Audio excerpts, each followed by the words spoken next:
제가 요가 수업을 듣잖아요. 네. 근데 어떤 선생님이 해줄 때는 되게 기분 좋은 핸즈온 느낌이 나는데 어떤 선생님이 또 핸즈온을 해줄 때는 좀 뭔가 불편한 그런 느낌이 있단 말이에요. 그렇죠. 그거는 무슨 차이일까요? 이게 똑같은 아사나에서 다양한 핸즈온을 할 수가 있는데 선생님에 따라서 핸즈온의 방법이 약간씩 달라요. 방법의 문제가 아니고 저는 네.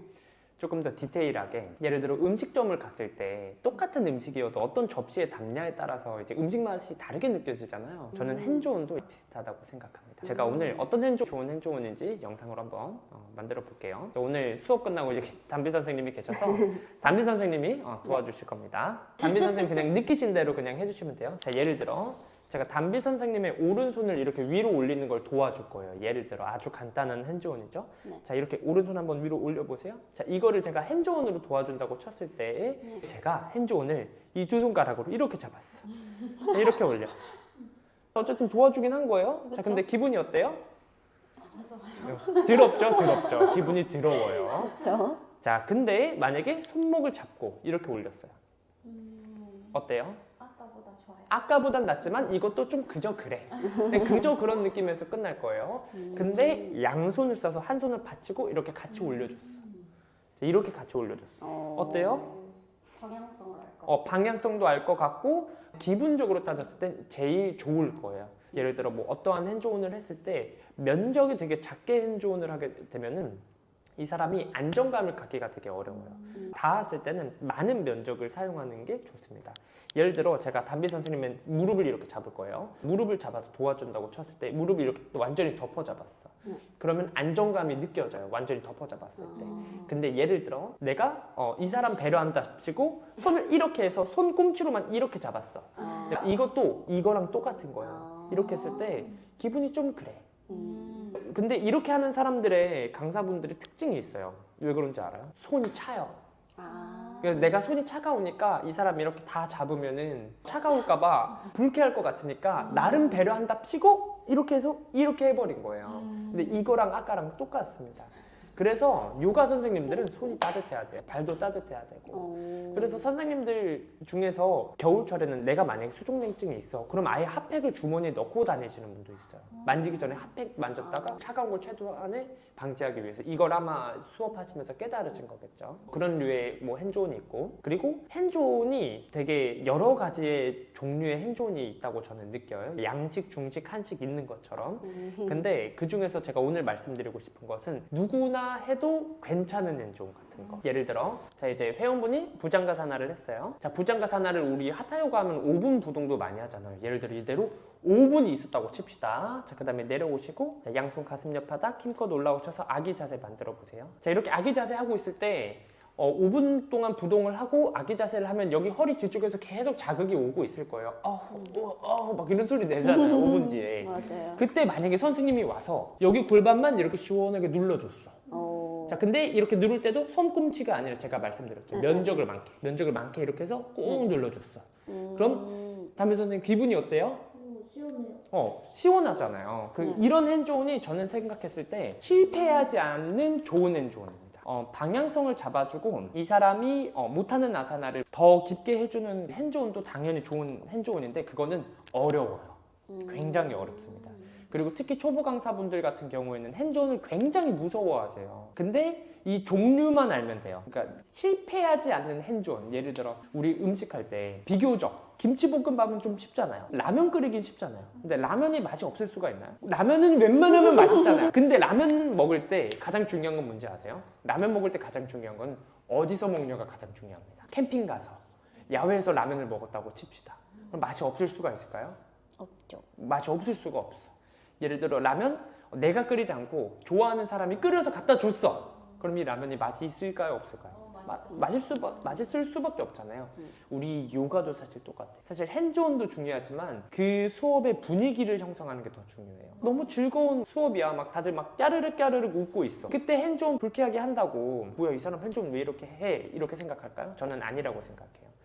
사실 핸즈온을 하기 전에 그 수업에 대한 그 질을 높이고 분위기를 형성하는 게 중요하고, 핸즈온의 종류 같은 경우에서는 아까처럼 뭐 골반을 눌러준다던가 다양한 핸즈온이 많습니다. 내가 이렇게 뒤로 가서 어깨만 뒤로 아래로 내려주고 받쳐서 이렇게 꾹 눌러줬어. 그럼 굉장히 시원하거든요. 근데 이 핸즈온 어렵지 않아요. 같이 이 사람 방향성을 맞춰서 눌러주면 돼. 실패 없는 핸즈온만 하게 된다면은 아마 그 강사 선생님은 수업했을 때 이 선생님 핸즈온 할 때 굉장히 좋은 느낌을 받는다, 이렇게 될 가능성이 높습니다. 어려운 아사나를 도와주는 핸즈온 같은 경우에는 사실 굉장히 위험해요. 정말 내가 자신 있는 거 아니면 안 하는 게 낫습니다. 그런 핸즈온 같은 경우, 특히 초보 강사분들 같은 경우.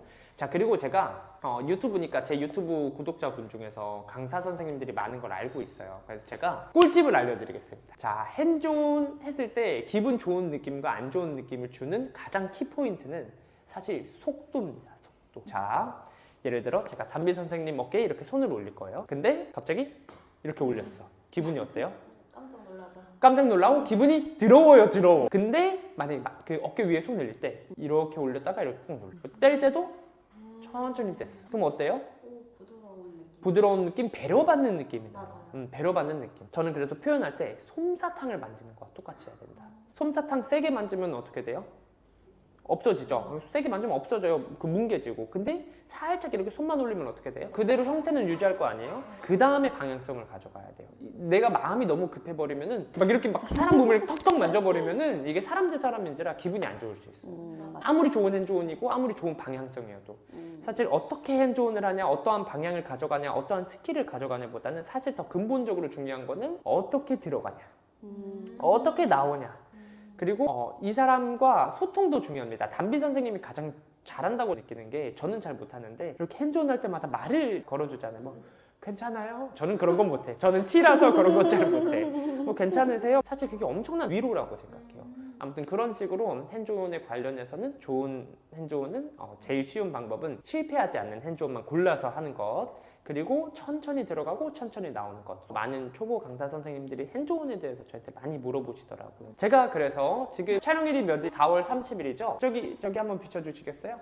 자, 저희 특강 핸즈온 메커니즘 5월 6일에 제가 핸즈온 메커니즘이라는 제목으로 시간이 꽤 깁니다. 4시간 정도 이제 특강으로 해서 워크숍을 열 예정인데요. 그래서 그 과정에서는 당연히 핸즈온에 관한 스킬도 알려드리지만, 어떻게 하면 핸즈온이 실패가 없는지, 어떻게 하면 좋은 핸즈온이 되는지.